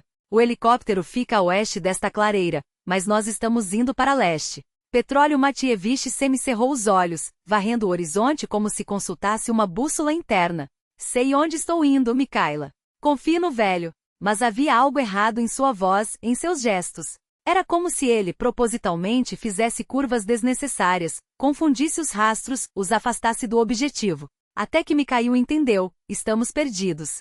Ou o avô, deliberadamente, os fazia perder-se, como se buscasse algo enterrado tão fundo em sua memória que os anos haviam desbotado as marcas. Puxa vida, resmungou Petróleo Matievich, olhando ao redor com uma expressão que misturava frustração e algo mais, algo que Mikhail não conseguia nomear. Deve ter havido algum engano. A trilha deveria estar aqui, mas não está. Deixa eu ir na frente. Mikhail avançou, tirando o mapa e a bússola do bolso. Eu guio. Tenho as coordenadas. Mas então aconteceu o inesperado. Seri, que até então dormitava quieto na mochila entreaberta, de repente se agitou. Pulou para fora e disparou pela neve, deixando para trás uma trilha de pegadas minúsculas. Seri, para! Gritou Mikhail. Mas o lobinho não obedeceu. Corria, olhando para trás de vez em quando como se os chamasse. Não havia outra escolha a não ser segui-lo. Esquivaram-se entre arbustos, contornaram troncos caídos, saltaram sobre riachos gelados. Seri avançava com uma segurança que não condizia com sua pouca idade, como se um instinto ancestral o guiasse. Até que de repente a floresta se abriu. Eles estavam na clareira. Aquela clareira. O helicóptero destruído erguia-se à frente, seu esqueleto retorcido semicoberto pela neve, mas ainda reconhecível. Chegamos, sussurrou Mikhail, virando-se para o avô. Petróleo Matievich estava parado, apoiado nas varas dos esquis, os olhos cheios de lágrimas que não caíam. Perdoa-me, Mikaila, sua voz quebrou. Fiquei velho, a memória falha. Não conseguia me lembrar do caminho. Mas Mikhail sabia. Não era a memória do velho que o traíra. Era outra coisa, algo muito mais pesado, que o impedia de olhar diretamente para a verdade. Perdoa-me, Mikaila. Perdoa este velho. A voz de Petróleo Matievich falhou como se as palavras pesassem mais do que ele podia carregar. Não consegui te dizer. Por quê? Os dedos de Mikhail tremeram ao apertar as varas dos esquis. Por que não me disse que meu pai estava vivo? Como poderia me dizer que ele vivia, mas não podia voltar? Isso seria ainda mais doloroso do que acreditar que ele morreu. O lobinho cinzento, como se sentindo a tensão no ar, soltou um gemido baixo e pulou no colo do velho. Petróleo Matievich acariciou-o distraidamente, os olhos perdidos no vazio. Teu pai não morreu no acidente do helicóptero, começou, a voz tão baixa que Mikhail precisou se inclinar para ouvir. Ele sobreviveu. Arrasitou o piloto ferido da cabina. O navegador morreu na hora, mas Nikolai e o piloto se esconderam na floresta. Encontraram ouro, Mikaila. Um veio rico. Mas não eram os únicos a saber disso. Mikhail sentia o coração bater com força. Quem mais? Bandidos. O velho cuspiu a palavra como um veneno. Nos anos 60, a taiga já estava infestada de gangues. Alguém da expedição, um traidor, os informou sobre a descoberta. Eles rastrearam o helicóptero e o abateram. Abateram? Mikhail repetiu, atordoado. Com um tiro de rifle no motor. O piloto conseguiu pousar por milagre, mas fraturou a coluna. Nikolai o escondeu, cuidou dele até o fim. O piloto morreu semanas depois. E teu pai ficou, com medo de voltar. Petróleo Matievich baixou a cabeça. Aqueles homens poderiam chegar até a família. Mas já se passaram 30 anos, e eles ainda procuram Mikaila. Ouro assim não solta ninguém. Nikolai passou décadas se escondendo, mudando de tocaia, apagando rastros. Vinha até mim de vez em quando só por sal, fósforos. Mikhail olhava para o papel amarelado em suas mãos, as letras do pai tremendo diante de seus olhos. Onde a estrela polar aponta o caminho de casa, sob a pedra urso está escondido o futuro do meu filho. O que aquilo significava? É uma chave, murmurou Petróleo Matievich. Nikolai escondia ouro. Pouco de cada vez, só alguns nuggets, mas em 30 anos juntou bastante. Falava que era para ti caso algo acontecesse com ele. Mikhail saiu da cabana sem uma palavra. A estrela polar. Ela apontava para o norte. Significava que deveria buscar ao norte dali. E a pedra urso? O que seria? Cinzento de repente se agitou, saltou de seus braços e disparou entre os troncos. Mikhail não hesitou, seguiu. Meia hora de marcha silenciosa, o sol já descendo, estendendo sombras longas sobre a neve. Então a floresta se abriu. Uma clareira circular, cercada por cedros antigos. E no centro, um rochedo imenso, esculpido pelo tempo, ou por mãos humanas. na forma inconfundível de uma cabeça de urso. Até a orelha se desenhava em uma saliência irregular. Pedra-urso, sussurrou Mikhail. Ajoelhou-se, começou a remover a neve com as mãos. Petróleo Matievich, que o alcançara, ajudou em silêncio. Cavaram por 1 hora, talvez mais, até a pá bater em algo metálico. Uma caixa. Igual a que Mikhail encontrara no helicóptero, mas sem cadeado, apenas com um fecho de pressão. Ao abri-la, o ar fugiu de seus pulmões. Ouro. Dezenas de nuggets pequenos, embrulhados com cuidado em trapos desgastados. E uma nota desbotada, mas legível, para meu Mishenka. Perdoa por não ter voltado, mas sempre estive perto. Mikhail permaneceu sentado na neve, apertando o tesouro do pai contra o peito. Lágrimas escorriam por seu rosto, congelando no frio. Cinzento esfregava-se em sua perna, choramingando baixinho. Petróleo Matievich estava ao lado, a cabeça baixa. Ele está vivo? Perguntou Mikhail, a voz rouca. Você acha que ainda está vivo? O velho demorou a responder. Depois balançou a cabeça devagar. Não sei, Mikhaila. Faz 5 anos que não vejo. Estava muito doente. Mas se alguém podia sobreviver sozinho na taiga, era teu pai. Mikhail se levantou, olhando para o mar infinito de árvores que se afogava no crepúsculo. Em algum lugar daqueles espaços sem fim, talvez seu pai ainda se escondesse. Ou talvez já descansasse há muito sob os cedros, tendo se tornado parte da floresta que o abrigara e aprisionara. Mas deixará ao filho um legado. Não apenas ouro, mas uma prova de amor, um sacrifício que um pai faz por um filho. Vamos, Matievich, disse Mikhail, a voz firme. Já está escurecendo, e ainda temos o caminho de volta para a cidade. Ele guardou a caixa com cuidado no mochila. Aquilo seria suficiente para a operação, para o tratamento, para uma nova vida. Como se, através dos anos, o pai estendesse a mão para salvar não só o filho, mas também a mulher que ele amava. Caminharam de volta ao carro em silêncio. Cada um mergulhado em seus pensamentos. Petróleo Matievich revivia o peso de um segredo guardado por 3 décadas. Mikhail pensava no pai, que todos aqueles anos esteve perto, invisível, mas vigilante. E em como agora tinha a chance de salvar Anna, de começar tudo de novo. Já na estrada, quando as rodas encontraram o asfalto, Mikhail quebrou o silêncio. Avô. Por que ele não voltou depois? Quando tudo acabou, quando o país mudou? O velho olhou longo para a estrada coberta de neve antes de responder, a voz quase engolida pelo ronco do motor. A taiga não solta, Mikhaila. Para ela não importa se és homem ou fera. Quem ela aceita fica até o fim. Teu pai se tornou parte dela. Talvez já nem pudesse viver entre nós. Cinzento, enroscado no banco traseiro, choramingava baixinho enquanto dormia. E lá fora, a taiga desfilava, interminável, eterna, guardando seus segredos até que chegasse a hora de revelá-los àqueles que merecessem. Os documentos oficiais, mapas geológicos, registros de expediente, confirmavam o que o velho Mateixe já sabia. Nikolai Voronov havia de fato trabalhado naquela região, prospectando minerais para o Estado. Depois de longas negociações, chegou-se a um acordo. 30% do valor do ouro iriam para os cofres públicos, o restante ficaria com Mikhail, como herdeiro legítimo. O dinheiro não apenas cobriu a cirurgia e a longa reabilitação de Anna, mas também abriu portas que ele jamais imaginara poder atravessar. Comprou uma casa modesta nos arredores de Moscou, investiu em um pequeno negócio, deixou de contar moedas no final do mês.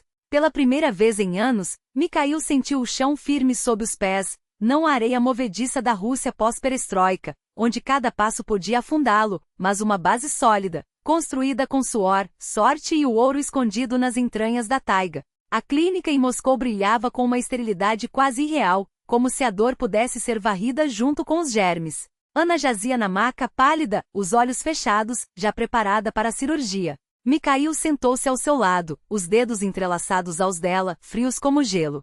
O professor, um homem de cabelos prateados e olhos sábios por trás de lentes grossas, explicou tudo mais uma vez, com a paciência de quem já vira milhares de rostos como os deles. A operação é complexa, mas as chances são boas. Vamos fixar a coluna com implantes especiais, que com o tempo permitirão a fusão correta dos ossos. Depois virão meses de reabilitação, exercícios, talvez outra cirurgia. Anna ouvia em silêncio, os cílios trêmulos.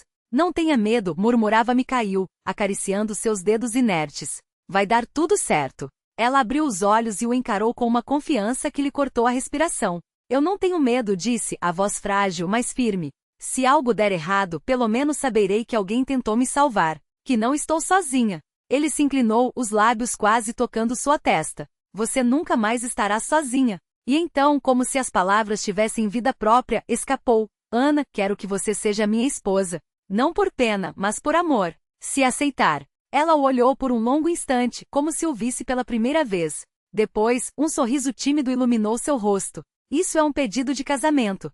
Sob efeito de anestesia? Ele respondeu sério, o mais sincero que já fiz. E preciso de uma resposta agora. Por quê? Porque quero que você entre nessa sala sabendo que alguém a espera, que a ama, que tem um motivo para voltar. Uma lágrima escorreu por sua face e se perdeu nos cabelos claros.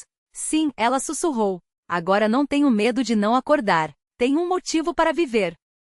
Levaram-na alguns minutos depois.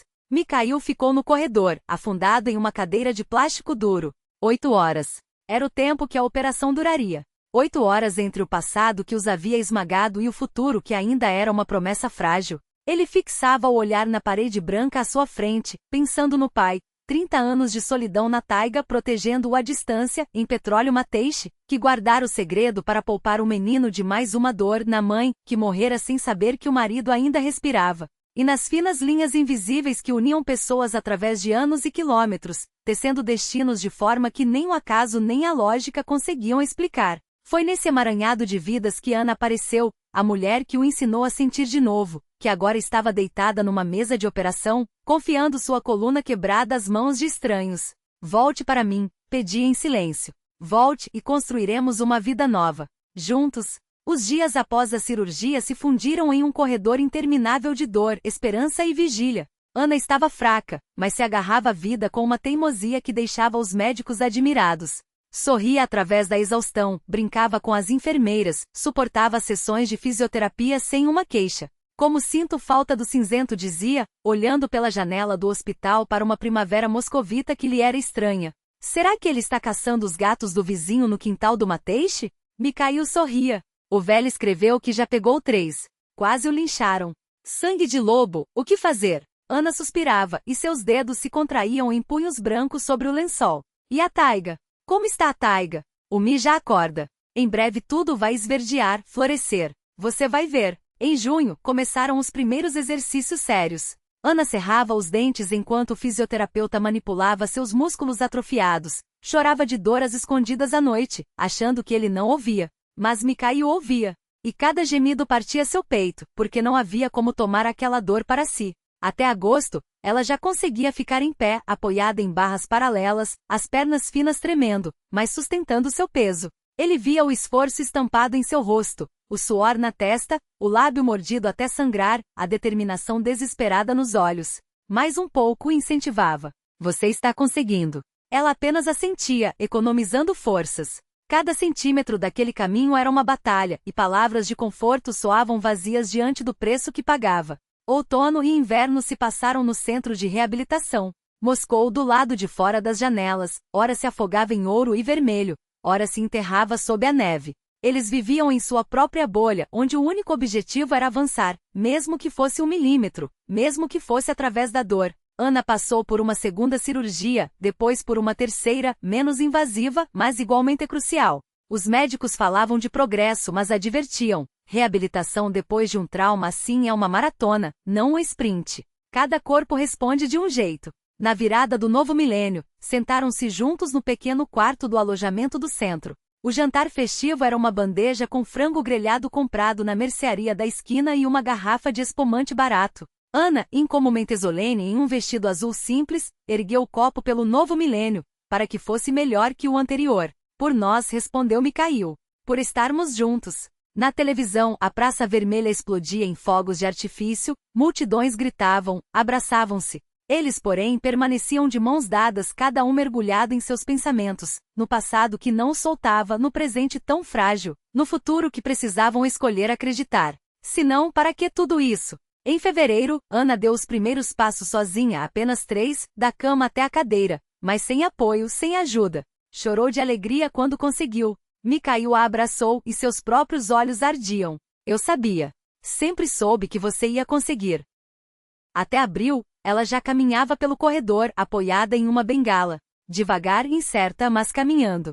Como uma criança que redescobre o mundo, maravilhou-se com o milagre do movimento, com o peso do corpo sustentado pelas próprias pernas, com a independência reconquistada. O médico disse que daqui a alguns meses poderemos voltar para casa, anunciou certa noite, enquanto sentavam-se em um pequeno parque dentro do centro. Você ainda quer se casar comigo, herói? Ele a olhou, e em seus olhos ela leu tudo o que precisava saber. Mais do que nunca.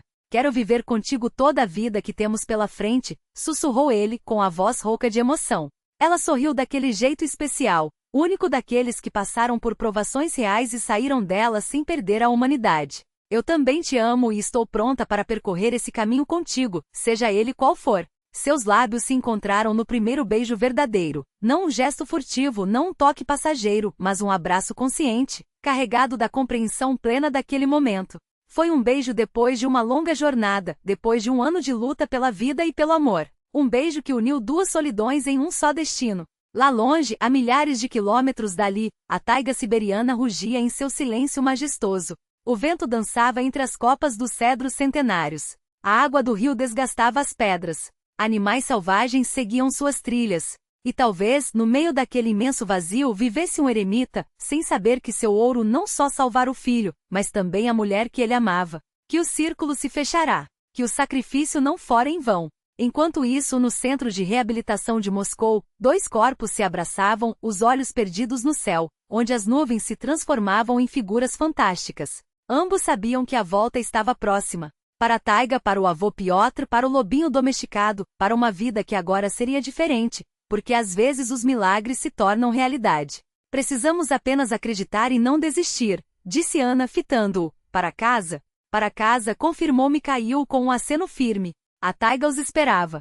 Quando setembro pintou a floresta com tons de ouro e rubi, como se tivesse absorvido todos os tesouros das entranhas da terra. Os cedros erguiam-se como guardiões escuros daquele esplendor, altivos, imponentes, portadores de memórias seculares. As pequenas ondas do lago Taiga capturavam os reflexos do sol, fragmentando-os em milhares de faíscas, enquanto o céu sem fim se espelhava nas águas, percorrido por nuvens alvas e lentas. Mikhail sentava-se no alpendre de madeira da nova casa, observando Ana estender roupas nas cordas presas entre os pinheiros. Seus movimentos ainda eram cuidadosos, medidos, mas já livres da rigidez dolorosa dos primeiros meses após a volta da clínica. O vento brincava com as barras de seu vestido de linho, agitava os cabelos claros até quase os pratear. Ela percebeu seu olhar e sorriu leve, feliz. Admirando a paisagem? Perguntou ele com um meio sorriso. Não consigo tirar os olhos de você, respondeu sem rodeios. Enquanto estiveram ausentes, a aldeia mudará. Alguns partiram para a cidade, incapazes de suportar as privações. Outros, ao contrário, voltaram das metrópoles, compreendendo que sobreviver na terra era menos cruel do que nas selvas de concreto, onde cada um lutava por si. Novos rostos e novas casas surgiram em Kidroka. A vida ganhava fôlego após um longo marasmo. Mikhail não perdeu tempo. Comprou um terreno à beira do lago, contratou homens da região para erguer não só uma casa, mas também alguns chalés menores para hóspedes. A construção avançou com ritmo. O pagamento era justo, os materiais de qualidade. Até o fim de setembro, uma casa de madeira robusta, com esquadrias esculpidas e uma varanda espaçosa voltada para o lago, já estava pronta. A ideia de uma base turística surgiu quase por acaso. Certa vez, Mikhail notou que caçadores urbanos que vinham à região pagavam bem por uma noite de abrigo, uma refeição quente e os serviços de um guia. A natureza ali era intocada. A caça farta. O lago sempre generoso em peixes. Mas um forasteiro sem alguém que conhecesse a taiga estaria perdido se desviasse do caminho, desapareceria sem deixar rastros. E se montássemos uma base de verdade? Propôs a Ana. Não daquele jeito precário dos postos florestais, mas com conforto. Banho quente, camas limpas, comida caseira e guias confiáveis. Ela refletiu, depois assentiu. Boa ideia. Só não quero que seja só para caça. As pessoas também poderiam vir só para ouvir o silêncio, respirar o ar puro. Os citadinos sentem falta disso. Assim decidiram. Até o inverno, 3 chalés para hóspedes já estavam de pé, além de uma cozinha comum e uma sauna. Mikhail demarcou no terreno limpo à beira do lago local para futuras áreas de convivência, um pier para barcos e um playground. Ana dedicou-se aos interiores, buscando em aldeias vizinhas artesãs que teciam tapetes, bordavam toalhas e trançavam cestas de vime.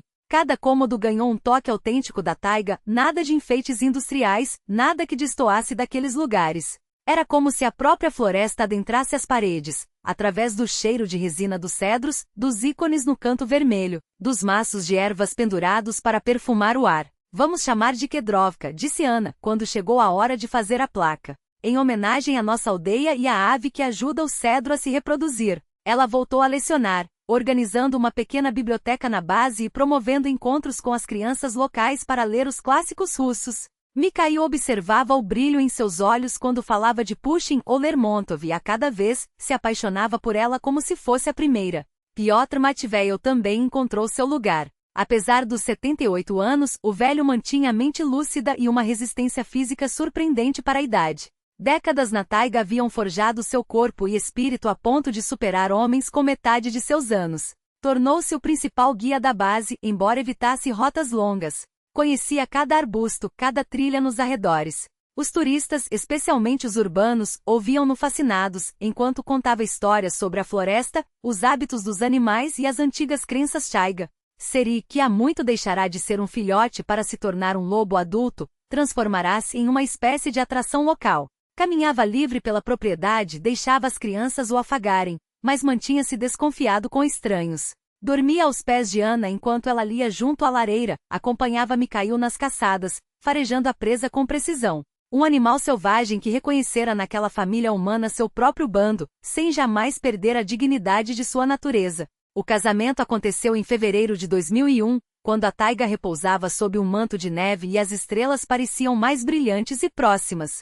Não houve vestido branco, nem banquete suntuoso nem multidão de convidados. Apenas os mais íntimos, Piotr Matveyev, Semyon Shonionsenche, vindo de Krasnoyarsk, alguns vizinhos. Ana costurou seu próprio traje inspirada em fotos antigas de um álbum da avó, um sarafã de veludo azul escuro bordado com fios prateados, uma camisa com rendas e um cocônic. Mikhail a olhava e o coração lhe falhava diante daquele esplendor.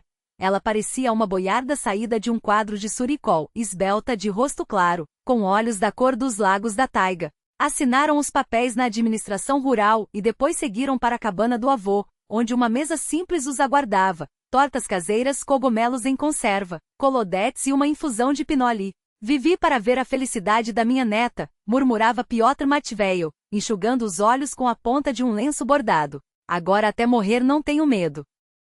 Cedo demais para pensar nisso, Mateixer riu Mikhail. Ainda vai ter que cuidar de bisnetos. Ana baixou os olhos, corou levemente, mas sorriu de um jeito enigmático, como se soubesse de algo que os outros ignoravam. Naquela noite, sozinhos em sua casa à beira do lago, ela se aninhou contra o marido e sussurrou-lhe ao ouvido. Sabe, Mateixar logo vai precisar cuidar de alguém, sim. Ele congelou, incrédulo. Ania, você está? Sim, confirmou, levando a mão dele até sua barriga. Terceiro mês. O médico disse que a operação não atrapalhou. Está tudo bem. Mikhail a abraçou com cuidado, como se ela tivesse se tornado frágil demais para ser segurada com força. O nó lhe apertava a garganta, as palavras não vinham. O coração batia tão forte que parecia prestes a saltar do peito. Mikhail engoliu em seco, a voz saía com dificuldade. Você não tem medo? Depois de tudo que passamos. Claro que tenho, ela admitiu, com um sorriso trêmulo entre lágrimas que escorriam sem controle. Mas não estou sozinha. Eu tenho você. Ficaram deitados, apertados um contra o outro, ouvindo o vento uivar pela chaminé da lareira, as achas estalarem no fogo, o uivo distante de um lobo saudando a lua cheia. Entre eles, ainda desconhecido do mundo, já pulsava seu filho, um coração minúsculo batendo no ritmo do da mãe. A primavera explodiu na taiga com fúria e alvoroço, arrastando consigo o degelo dos rios e o despertar de toda a vida adormecida. A neve derretia em torrentes, revelando a terra úmida, ávida por sol. Os botões nas árvores incharam, prestes a estourar em folhas pegajosas e tenras. Ana, a cada dia, sentia o peso do corpo mudar. A barriga crescia, os movimentos ficavam mais lentos, mais cuidadosos. Já não conseguia ajudar nas tarefas domésticas como antes, mas não ficava ociosa. Bordava pequenas roupinhas, tricotava sapatinhos, devorava livros sobre criação de filhos. Mikhail a protegia como podia, cercou-a de cuidados, proibiu que carregasse qualquer coisa mais pesada que um livro, insistiu em visitas semanais do médico da região e trabalhava dobrado. Terminava a construção da base turística, fazia compras na cidade, ajudava o avô com os afazeres da casa. Vai ser menino, afirmava Ana, acariciando a barriga arredondada. Como você sabe? Sorria ele. Intuição de mãe respondia. levando o dedo aos lábios como se guardasse um segredo. Vamos chamá-lo de Nikolai, em homenagem ao seu pai. Kolya. O nome do pai já não doía como antes. Agora era uma lembrança clara, iluminada. A memória de um homem que havia sacrificado tudo pelo filho, e aquele gesto de amor agora viveria no nome do neto. O parto começou em uma manhã de agosto, quando a taiga vibrava com o canto dos pássaros e o ar estava carregado do perfume das ervas. Mikhail levou Ana pessoalmente ao hospital regional, onde já havia garantido o melhor quarto e a médica mais experiente. Passou 8 horas percorrendo o corredor como um animal enjaulado, enquanto, atrás daquelas portas, desenrolava-se o mistério sagrado do nascimento. Quando a doutora saiu sorrindo e anunciou parabéns, é um menino, suas pernas fraquejaram. Teve que se apoiar na parede para não cair. Pequeno Nikolai nasceu com 3,5 quilos, uma juba de cabelos escuros e um olhar cinzento e perplexo, idêntico ao do pai e do avô. Um menino forte, saudável, com dedinhos ágeis e uma voz poderosa. Mikhail fitava aquele embrulho minúsculo nos braços de Ana e não conseguia acreditar. Aquela criaturinha, parte dele mesmo, era o prolongamento de sua linhagem, um novo ramo na árvore da vida. Filho, sussurrava, tocando com cuidado a bochecha aveludada do bebê. Meu filho. Ana sorria, exausta, mas radiante. Parece com você. Quando voltaram para casa, Piotr Matveyevich já os esperava no alpendre. O velho pegou o bisneto no colo, e lágrimas escorreram sem vergonha por suas faces sulcadas. Agora a família continua. Posso partir em paz.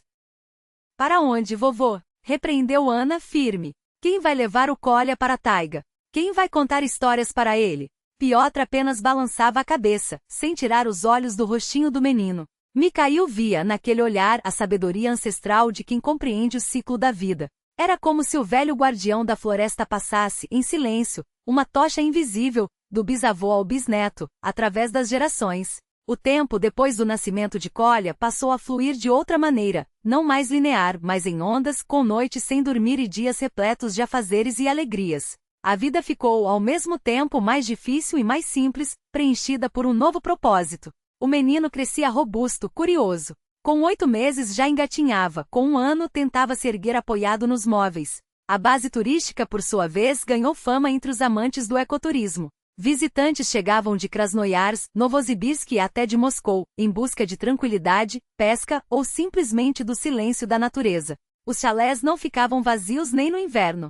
Caçadores, em especial, adoravam o lugar. Piotr Matveyevich os levava a cantos secretos da taiga, onde a caça era farta e o ar puro. Mikhail descobriu surpreso que tinha jeito para aquilo. Não servia apenas para consertar máquinas, sabia lidar com pessoas, organizava trilhas, pescarias, descidas de rio para os hóspedes. Ensina crianças da cidade a reconhecer pegadas de animais, acender fogueiras, se orientar pelas estrelas. Falava da taiga com tanto carinho que até os mais céticos se rendiam ao respeito por aquela terra implacável. Mas em certas noites claras, quando a estrela polar brilhava com intensidade, tirava do bolso um papel amarelado com coordenadas e uma frase enigmática, encontrada na cabana do pai. Onde a estrela polar aponta o caminho de volta para casa, sob a pedra urso está escondido o futuro do filho. Já haviam decifrado um mistério, o ouro sob a pedra em formato de urso. Mas e se não era tudo? E se havia mais, algo que o pai queria transmitir ao filho? Talvez a resposta para a pergunta que o atormentava há anos. Nikolai Voronov estava vivo? E se estivesse, onde? Ana percebia aquela distração, aquelas noites em claro com mapas e bússola. Uma tarde, quando Kolya já dormia em seu berço e eles se aqueciam junto à lareira, perguntou baixinho. Ainda não consegue tirar daquele papel da cabeça? Mikhail estremeceu, como se fosse flagrado em um ato proibido. Não me deixe em paz, Anya. Sinto que não entendi tudo, que não decifrei por completo. Ela ficou em silêncio, observando as chamas, depois se aninhou mais perto, apoiando a cabeça em seu ombro. Acho que você precisa voltar lá. Para a cabana, para o helicóptero. Talvez, depois de tanto tempo, enxergue o que não viu antes. E vocês? Ele a abraçou pelos ombros. Como vou deixar você e Kolya? Não vamos a lugar nenhum, sorriu. O vovô Piotr precisa de ajuda. Você sabe que sozinho já não dá conta. Fico com Kolya aqui, enquanto você vai.